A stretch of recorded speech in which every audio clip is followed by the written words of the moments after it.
חברים, החתולים ידאגו לנו לרווחה. את רואה אותו, חברה? יושב שם מאחורה ולא עושה כלום? זה מה שעושה מנהיג אמיתי.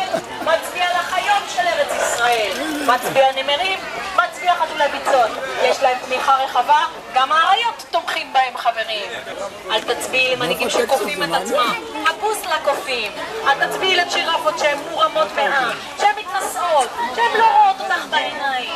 חברים, רק חתולים יכולים. מנהיגות חתולית ישראלית.